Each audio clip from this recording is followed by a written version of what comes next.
ಓಂ ಶ್ರೀ ಗುರು ಬಸವಲಿಂಗಾಯ ನಮಃ. ಬಸವಣ್ಣನೇ ತಾಯಿ, ಬಸವಣ್ಣನೇ ತಂದೆ, ಬಸವಣ್ಣನೇ ಪರಮ ಬಂಧು ಎನಗೆ ವಸುದೀಶ ಕಪಿಲಿಸಿದ್ದ ಮಲ್ಲಿಕಾರ್ಜುನ ನಿಮ್ಮ ಹೆಸರಿಟ್ಟ ಗುರು ಬಸವಣ್ಣನಯ್ಯ. ಬಸವಣ್ಣನಯ್ಯ ನನ್ನ ಹೆಸರು ಈಶ್ವರ್ ಬೆನ್ನಿ. ಪ್ರಥಮದಲ್ಲಿ ಈ ಕಾರ್ಯಕ್ರಮ ನೋಡುತ್ತಿರುವ ಹಾಗೂ ಕೇಳುತ್ತಿರುವ ನನ್ನೆಲ್ಲ ಆತ್ಮೀಯ ಬಂಧು ಬಾಂಧವರಿಗೆ ನನ್ನ ಶರಣಾರ್ಥಿಗಳು. ಈ ಒಂದು ಕಾರ್ಯಕ್ರಮದ ಹೆಸರು ಜಂಬೂ ಸವಾರಿ, ಅಂದರೆ ಗಜ ಪಯಣ. ಇದೊಂದು ವಿನೂತನವಾದ, ವಿಶೇಷವಾದ ಹಾಗೂ ಅತ್ಯಂತ ಸಹಜ, ಸರಳ ಹಾಗೂ ಸುಂದರವಾದ ಕಾರ್ಯಕ್ರಮ ಮತ್ತು ಇದು ನನ್ನದೇ ಪರಿಕಲ್ಪನೆ ಹಾಗೂ ನಿರೂಪಣೆಯಲ್ಲಿ ಮೂಡಿಬರುವ ಕಾರ್ಯಕ್ರಮ.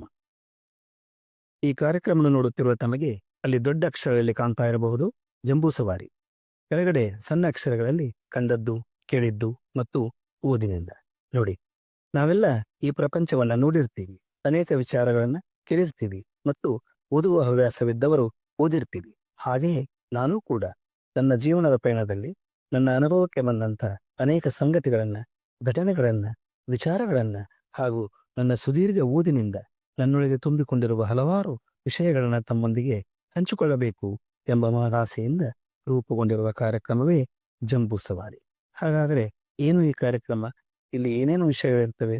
ಇದು ಯಾವ ರೀತಿ ಮೂಡಿಬರುತ್ತೆ ಅನ್ನುವ ಕೆಲ ಪ್ರಶ್ನೆಗಳು ತಮ್ಮಲ್ಲಿ ಹುಟ್ಟಿರಬಹುದು. ಅದಕ್ಕೆ ಉತ್ತರವಾಗಿ ಈ ಪ್ರಾರಂಭಿಕ ಸಂಚಿಕೆ. ಪ್ರಾಸ್ತಾವಿಕ ನಡುವೆಂದು ತುಂಬಿದ ಇವತ್ತಿನ ಈ ಪ್ರಾರಂಭಿಕ ಸಂಚಿಕೆಯಲ್ಲಿ ನಾನು ಈ ಕಾರ್ಯಕ್ರಮದ ಸಮಗ್ರ ರೂಪುರೇಷೆಗಳನ್ನು ತಮಗೆಲ್ಲ ತಿಳಿಸಬಯಸುತ್ತೇನೆ. ಇದು 10 ರಿಂದ 15 ನಿಮಿಷಗಳ ಅವಧಿಯ ಶ್ರವಣ ಮಾಧ್ಯಮ, ಅಂದರೆ ಆಡಿಯೋ ರೂಪದಲ್ಲಿ ಬರುವ ಕಾರ್ಯಕ್ರಮ. ಇನ್ನು ಈ ಕಾರ್ಯಕ್ರಮದ ವಿಷಯವೇನು ಅಂದರೆ, ಈಗಾಗಲೇ ನಾನು ಹೇಳಿದ ಹಾಗೆ ನಾನು ಕಂಡಂತಹ, ನಾನು ಕೇಳಿದಂತಹ ಹಾಗೂ ನನ್ನ ಅನುಭವಕ್ಕೆ ಬಂದಂತಹ ಅನೇಕ ಸಂಗತಿಗಳು, ವಿಷಯಗಳು, ಘಟನೆಗಳು ಹಾಗೂ ವ್ಯಕ್ತಿ ಚಿತ್ರಗಳು ಇದರಲ್ಲಿ ಮೂಡಿಬರಲಿವೆ. ಇದೆಲ್ಲ ಒಂದು ತೂಕವಾದರೆ ಓದಿನಿಂದ ಇದರದೇ ಒಂದು ತೂಕ. ರಾಮಾಯಣ, ಮಹಾಭಾರತ ಮತ್ತು ಪ್ರಾಚೀನ ಕಾಲದ ಅನೇಕ ಧಾರ್ಮಿಕ, ಐತಿಹಾಸಿಕ ಗ್ರಂಥಗಳಿಂದ ಹಿಡಿದು ನವೋದಯ, ನವಮೆ, ಆಧುನಿಕ ಸಾಹಿತ್ಯ ಹಾಗೂ ಕನ್ನಡ ನಾಡು ಕಂಡ ಅತಿಶ್ರೇಷ್ಠ ಸಂಸ್ಕೃತಿ, ಶರಣ ಸಂಸ್ಕೃತಿ, ಅತಿಶ್ರೇಷ್ಠ ಸಾಹಿತ್ಯ, ವಚನ ಸಾಹಿತ್ಯ ಮೊದಲು ಮಾಡಿಕೊಂಡು ನಮ್ಮ ಸರ್ವಶ್ರೇಷ್ಠವಾದ ಐತಿಹಾಸಿಕ ಪರಂಪರೆ, ದಾಸ ಪರಂಪರೆ, ಅನೇಕ ಸಾಧು ಸಂತರ ಉನ್ನತ ವಿಚಾರಧಾರೆ, ಜಾನಪದ ಲೋಕ ಹಾಗೂ ಈಗಿನ ಪ್ರಸಕ್ತ ಸಾಹಿತ್ಯ ಲೋಕದವರೆಗೆ, ಅಷ್ಟೇ ಏಕೆ ತೀರ ಇತ್ತೀಚಿನ ITBT, ಕಂಪ್ಯೂಟರ್ ಯುಗ ಹಾಗೂ AI ಸಿಸ್ಟಮ್ವರೆಗಿನ ಸಾಕಷ್ಟು ವಿಷಯಗಳನ್ನು ನಾನು ಈ ಕಾರ್ಯಕ್ರಮದ ಮೂಲಕ ತಮ್ಮೊಂದಿಗೆ ಹಂಚಿಕೊಳ್ಳಲಿದ್ದೇನೆ. ಇನ್ನು ಈ ಕಾರ್ಯಕ್ರಮದ ಉದ್ದೇಶ ಹಾಗೂ ಆಶಯವೇನು ಎಂಬ ಪ್ರಶ್ನೆ ಬರುವುದು ಸಹಜ. ನೋಡಿ, ಈಗ ನಾನು ಮೇಲೆ ಹೇಳಿದ ಎಲ್ಲ ಮೂಲಗಳಿಂದ ಬಂದಂಥ ವಿಚಾರಗಳನ್ನ ನನ್ನೊಳಗೆ ಇಟ್ಟುಕೊಂಡ್ರೆ ಏನು ಬಂತು, ಏನು ಸಾರ್ಥಕ ಆಯಿತು, ಇವೆಲ್ಲವನ್ನ ಸಮಾಜದೊಂದಿಗೆ ಹಂಚಿಕೊಂಡ್ರೆ ಹೇಗೆ, ನಿಮಗೆಲ್ಲ ಮನಮುಟ್ಟುವಂತೆ ತಿಳಿಸಿದರೆ ಹೇಗೆ ಎನ್ನುವ ಒಳ್ಳೆಯ ವಿಚಾರ ಬಂತು. ಹಾಗಾಗಿ ತಮ್ಮ ಮುಂದೆ ಈ ಕಾರ್ಯಕ್ರಮ ಜಂಬೂ ಸವಾರಿ, ಗಜ ಪಯಣ. ಇನ್ನು ನಾನು ಈ ಕಾರ್ಯಕ್ರಮ ಪ್ರಾರಂಭ ಮಾಡೋಕ್ಕೆ ಮುಖ್ಯವಾದ ಕಾರಣ ಮತ್ತು ಪ್ರೇರಣೆ ಏನು ಎಂಬುದನ್ನು ತಮಗೆಲ್ಲ ತಿಳಿಸ್ಬಿಡ್ತೀನಿ. ಕನ್ನಡ ನಾಡು ಕಂಡಂತ ಶ್ರೇಷ್ಠ ಕವಿ, ರಸಋಷಿ ಕುವೆಂಪು ಅವರು ಹಾಗೂ ಗಾನಗಾರುಡಿಗ ಶಿವಮೊಗ್ಗ ಸುಬ್ಬಣ್ಣವರ ಒಂದು ಭೇಟಿಯ ಸಂದರ್ಭವೇ ನನ್ನ ಈ ಕಾರ್ಯಕ್ರಮಕ್ಕೆ ಮುಖ್ಯ ಕಾರಣ ಮತ್ತು ಪ್ರೇರಣೆ. ಇಲ್ಲಿ ನಾನು ಸುಬ್ಬಣ್ಣವರ ಬಗ್ಗೆ ಒಂದೆರಡು ಮಾತು ಹೇಳೋಕೆ ಇಷ್ಟಪಡ್ತೇನೆ. ಕುವೆಂಪುರವರ ಓ ನನ್ನ ಚೇತನ, ಆಗು ನೀ ಅನಿಕೇತನ, ಆನಂದಮಯ ಈ ಜಗ ಹೃದಯ, ಶಿಶುನಾಸರಿಪರ ಬಿದ್ದಿಯ ಬೇ ಮುದುಕಿ ಬಿದ್ದಿಯ ಬೇ, ಅಳಬೇಡ ತಂಗಿ ಅಳಬೇಡ, ಹಾಗೂ ಚಂದ್ರಶೇಖರ ಕಂಬಾರರ ಕಾಡು ಕುದುರೆ ಓಡಿ ಬಂದಿತ್ತ ಎನ್ನುವಂಥ ಶ್ರೇಷ್ಠ ಗೀತೆಗಳನ್ನ ಅಲ್ಲದೆ ಇನ್ನೂ ಸಾವಿರಾರು ಗೀತೆಗಳನ್ನ ತಮ್ಮ ಕಂಚಿನ ಕಂಠದಿಂದ ಹಾಡಿ ಕನ್ನಡ ನಾಡಿನ ಜನಮನ ಸೂರೆಗೊಂಡವರು ನಮ್ಮ ಶಿವಮೊಗ್ಗ ಸುಬ್ಬಣ್ಣವರು. ಇಂಥ ಸುಬ್ಬಣ್ಣವರು ಒಮ್ಮೆ ಮೈಸೂರು ದಸರಾ ಸಂದರ್ಭದಲ್ಲಿ ದಸರಾ ನೋಡೋಕೆ ಬರ್ತಾರೆ. ಅವರ ಮುಖ್ಯ ಉದ್ದೇಶ ಕುವೆಂಪು ಅವ್ರನ್ನ ಭೇಟಿ ಮಾಡೋದು, ಅದರೊಂದಿಗೆ ದಸರಾ. ಹೀಗಾಗಿ ಮೊದಲು ಮೈಸೂರಿನ ಅರಮನೆ, ಮೃಗಾಲಯ, ಬೃಂದಾವನ ಮತ್ತು ಅಷ್ಟೇ ಪ್ರೀತಿಯಿಂದ ಜಂಬೂ ಸವಾರಿಯನ್ನ ಕೂಡ ನೋಡಿದ ಬಳಿಕ ಕುವೆಂಪು ಅವರ ಮನೆ ಉದಯರವಿಗೆ ಬರ್ತಾರೆ.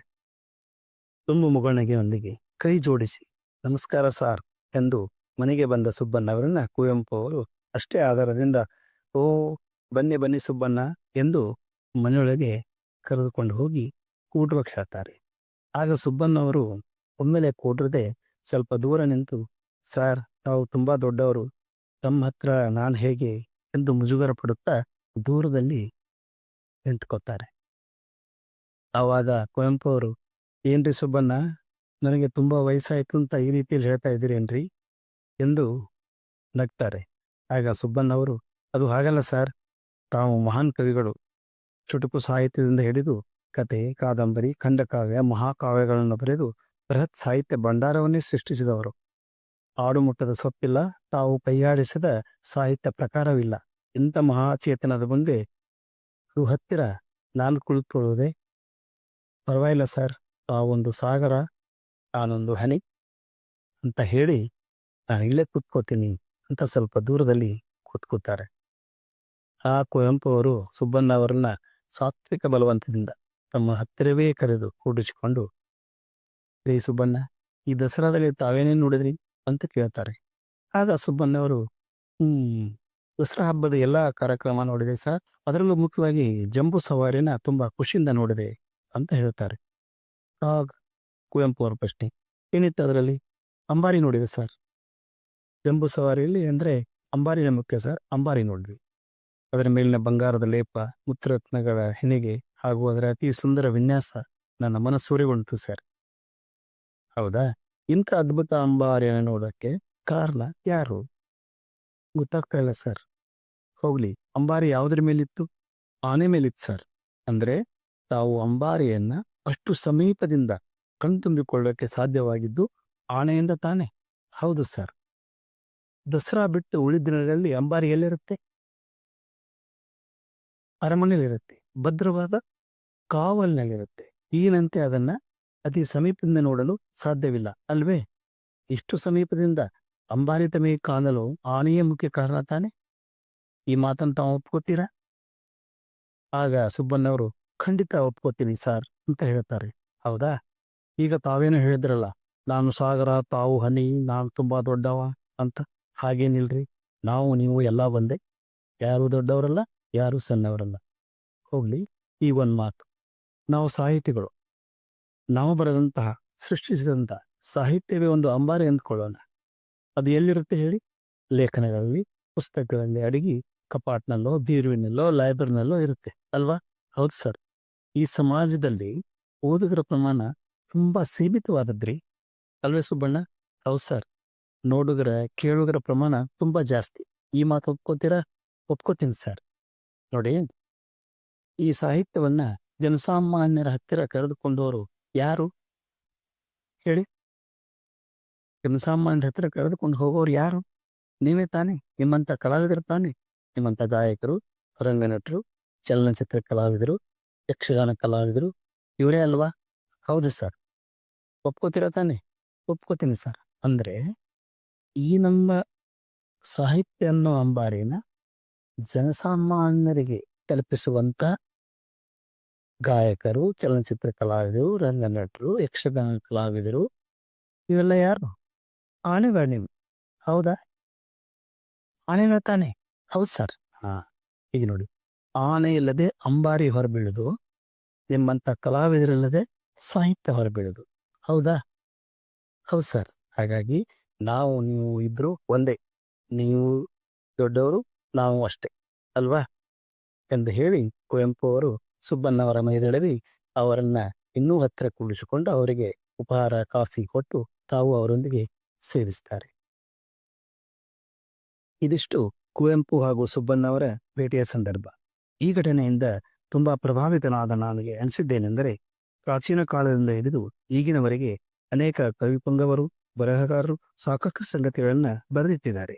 ರಾಶಿ ರಾಶಿ ಬರಹದ ಗುಡಾಣವೇ ತುಂಬಿದೆ. ಓದಲು 7 ಜನ್ಮವೂ ಸಾಲದು. ಆದ್ದರಿಂದ ಇಂಥ ಅಪೂರ್ವ ಸಾಹಿತ್ಯವನ್ನೇ ಅಂಬಾರಿಯನ್ನಾಗಿ ಮಾಡಿಕೊಂಡು ಈ ನನ್ನ ಕಾರ್ಯಕ್ರಮ ಎಂಬ ಆನೆಯ ಮೇಲೆ ಕೂಟಿಸಿ ತಮಗೆಲ್ಲ ಹೇಳಿದ್ರೆ ಹೇಗೆ, ತಮ್ಮೆದುರು ಪ್ರಸ್ತಾಪ ಮಾಡಿದರೆ ಹೇಗೆ, ತಮ್ಮ ಜೊತೆ ಹಂಚಿಕೊಂಡರೆ ಹೇಗೆ ಎಂಬ ವಿಚಾರ ನನ್ನಲ್ಲಿ ಮೂಡಿದ್ದರಿಂದ ತಮ್ಮೆದುರು ಈ ಕಾರ್ಯಕ್ರಮ. ಕನ್ನಡದ ಸಾಹಿತ್ಯ ಲೋಕದಲ್ಲಿ ಒಂದೆರಡು ನುಡಿಗಟ್ಟುಗಳಿವೆ, ಸಾಕಷ್ಟಿವೆ. ಆದರೆ ನಾನು ಇಲ್ಲಿ 2 ಮಾತ್ರ ಪ್ರಸ್ತಾಪಿಸುತ್ತಿದ್ದೇನೆ. ಅವೆಂದರೆ, ಪುಸ್ತಕವೇ ಪ್ರೀತಿಯ ಸಖ, ಓದುವುದೇ ಪರಮ ಸುಖ. ಪುಸ್ತಕವೇ ಪ್ರೀತಿಯ ಸಖ, ಓದುವುದೇ ಪರಮ ಸುಖ. ಈ ಮಾತಿಗೆ ಬದ್ಧನಾದ ನಾನು ನಿರಂತರ ಓದ್ತಾ ಬಂದೆ. ಹೇಳಿದರೆ ಹೋಳಾಗುವುದು ಓದಿನ ಸವಿಯು, ಹೇಳಿದರೆ ತಾಳಲಾರನು ಕವಿಯು.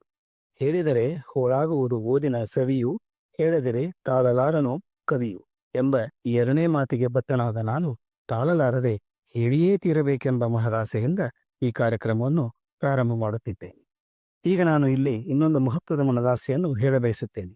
ಪ್ರಾಚೀನ ಕಾಲದ ಕವಿಪುಂಗವರಿಂದ ಹಿಡಿದು ಇವತ್ತಿನ ಸಮಸ್ತ ಸಾಹಿತಿ ವೃಂದಕ್ಕೆ ನನ್ನ ಮನಪೂರ್ವಕ ಧನ್ಯವಾದಗಳನ್ನು ಅರ್ಪಿಸುತ್ತಾ, ಅವರೆಲ್ಲರ ಪ್ರೀತಿ, ಅಭಿಮಾನ, ಹಾರೈಕೆ ಈ ಕಾರ್ಯಕ್ರಮದ ಮೇಲೆ ಸದಾ ಇರಲಿ ಎಂದು ಆಶಿಸುತ್ತಾ, ಅಪಾರವಾದ ಸಾಹಿತ್ಯ ಸೃಷ್ಟಿ ಮಾಡಿದ ಅವರೆಲ್ಲರಿಗೂ ನನ್ನ ಅಭಿನಂದನೆಗಳನ್ನು ಸಲ್ಲಿಸಲು ಇಷ್ಟಪಡುತ್ತೇನೆ. ಕೆಲವೊಮ್ಮೆ ಈ ಕಾರ್ಯಕ್ರಮದಲ್ಲಿ ಬರುವ ವಿಷಯವನ್ನು ತಾವೆಲ್ಲೋ ಕೇಳಿರಬಹುದು, ನೋಡಿರಬಹುದು. ಗಾಂಧೀಜಿಯವರು ಹೇಳುವ ಹಾಗೆ, ಒಳ್ಳೆಯದು ಎಲ್ಲ ಕಡೆಯಿಂದಲೂ ಬರಲಿ, ಯಾವ ಸಮಯದಲ್ಲಾದರೂ ಬರಲಿ, ಮತ್ತೆ ಮತ್ತೆ ಬರಲಿ, ಅದನ್ನು ಸ್ವೀಕರಿಸಲು ನಾನು ಸದಾ ಸಿದ್ಧ ಎಂಬಂತೆ ತಾವು ಕೂಡ ಅದನ್ನು ಮತ್ತೊಮ್ಮೆ ಮೆಲುಕು ಹಾಕಿಕೊಳ್ಳಿ, ಹೊಸದನ್ನ ಕುತೂಹಲದಿಂದ ಸ್ವೀಕರಿಸಿ ಎಂದು ತಮ್ಮಲ್ಲಿ ಕೇಳಿಕೊಳ್ಳುತ್ತಾ, ಈ ಗಜಪಯಣದೊಂದಿಗೆ ತಾವು ನಿರಂತರವಾಗಿ ಸಾಗಿ ಬರುತ್ತೀರೆಂಬ ವಿಶ್ವಾಸದಿಂದ ತಮ್ಮೆದುರು ಈ ಕಾರ್ಯಕ್ರಮವನ್ನು ತರಲು ಇಚ್ಛಿಸುತ್ತೇನೆ. ಇನ್ನು ಇದು ಯಾವ ರೀತಿ ಬಿತ್ತರವಾಗುತ್ತೆ ಎಂಬ ಪ್ರಶ್ನೆಗೆ ಉತ್ತರವೆಂದರೆ, ಕಾರ್ಯಕ್ರಮ ಜಂಬೂ ಸವಾರಿ ಅಂದರೆ ಗಜಪಯಣ ಸಂಚಿಕೆಗಳ ರೂಪದಲ್ಲಿ. ಅಂದರೆ ಉದಾಹರಣೆಗೆ ಸಂಚಿಕೆ 1 ವಿಷಯ ಪ್ರಾಮಾಣಿಕತೆ, ಸಂಚಿಕೆ 2 ವಿಷಯ ಜೀವಯಾನ ಭಾವಯಾನ, ಸಂಚಿಕೆ 3 ಹಾಗೆ ಸುಮ್ಮನೆ ಮನಸಾರೆ ನಕ್ಕು ಬಿಡಿ. ಹೀಗೆ ಪ್ರತಿ ಸಂಚಿಕೆ ಹೊಸ ಹೊಸ ವಿಷಯ ಶೀರ್ಷಿಕೆಗಳನ್ನು ಒಳಗೊಂಡು ಪ್ರತಿ ರವಿವಾರ ಬೆಳಿಗ್ಗೆ ಸರಿಯಾಗಿ 10 ಗಂಟೆಗೆ ತಮ್ಮ ಹತ್ತಿರ ಬರುತ್ತದೆ ಎಂದು ತುಂಬ ಸಂತಸದಿಂದ ಹೇಳಬಯಸುತ್ತೇನೆ. ಇಲ್ಲಿ ಇನ್ನೊಂದು ವಿಶೇಷವಾದ ವಿಚಾರವನ್ನು ಹೇಳಬಯಸುತ್ತೇನೆ. ಅದೇನೆಂದರೆ, ಈ ಕಾರ್ಯಕ್ರಮದಲ್ಲಿ ಬರುವ ವಸ್ತು ವಿಷಯಗಳು ಯಾವತ್ತೂ ನನ್ನ ಸ್ವಂತ ಅಭಿಪ್ರಾಯಗಳಲ್ಲ. ನನ್ನದೇನಿದ್ದರೂ ಅಂಬಾರಿಯನ್ನು ಇದ್ದ ಹಾಗೆ ಇದ್ದಂತೆ ಈ ಕಾರ್ಯಕ್ರಮ ಎಂಬ ಆನೆಯ ಮೇಲೆ ಕೂಡಿಸಿಕೊಂಡು ತಮ್ಮಲ್ಲಿಗೆ ತಲುಪಿಸುವುದಷ್ಟೇ ನನ್ನ ಪರಮ ಕಾರ್ಯವಾಗಿದೆ ಎಂದು ಈ ಮೂಲಕ ಸ್ಪಷ್ಟಪಡಿಸುತ್ತೇನೆ. ಈ ಜಂಬೂ ಸವಾರಿ ಎಂಬ ಕಾರ್ಯಕ್ರಮದ ಸಮಗ್ರ ರೂಪುರೇಷೆಗಳನ್ನು ತಮಗೆಲ್ಲ ವಿವರವಾಗಿ ತಿಳಿಸುವ ಉದ್ದೇಶದಿಂದ ತಮ್ಮೆದುರು ಬಂದ ಪ್ರಾಸ್ತಾವಿಕ ನುಡಿಗಳಿಂದ ತುಂಬಿದ ಈ ಪ್ರಾಸ್ತಾವಿಕ ಸಂಚಿಕೆಗೆ ಈಗ ನಾನು ವಿರಾಮ ನೀಡುತ್ತಾ, ಬರುವ ರವಿವಾರ ಬೆಳಗ್ಗೆ ಸರಿಯಾಗಿ 10 ಗಂಟೆಗೆ ಪ್ರಾಮಾಣಿಕತೆ ಎಂಬ ಶೀರ್ಷಿಕೆಯುಳ್ಳ ಶ್ರೀ ಬಸವಣ್ಣನವರ ಜೀವನದ ಒಂದು ವಿಶೇಷ ಘಟನೆಯನ್ನು ಒಳಗೊಂಡ ಮೊದಲ ಸಂಚಿಕೆಯೊಂದಿಗೆ ತಮ್ಮನ್ನು ಭೇಟಿ ಮಾಡ್ತೀನಿ ಎಂದು ಹೇಳುತ್ತಾ, ತಮ್ಮೆಲ್ಲರ ಪ್ರೀತಿ, ಅಭಿಮಾನ ಈ ಕಾರ್ಯಕ್ರಮದ ಮೇಲೆ ಸದಾ ಇರಲಿ ಎಂದು ಬಯಸುತ್ತಾ, ದಯವಿಟ್ಟು ಈ ನನ್ನ ಯೂಟ್ಯೂಬ್ ಚಾನಲ್ ಅನ್ನು ಸಬ್ಸ್ಕ್ರೈಬ್ ಮಾಡುವುದನ್ನು ಮರೆಯಬೇಡಿರಿ ಎಂದು ತಮ್ಮಲ್ಲಿ ಮನವಿ ಮಾಡುತ್ತಾ, ತಮ್ಮೆಲ್ಲರಿಗೂ ಮತ್ತೊಮ್ಮೆ ನನ್ನ ಶರಣಾರ್ಥಿ.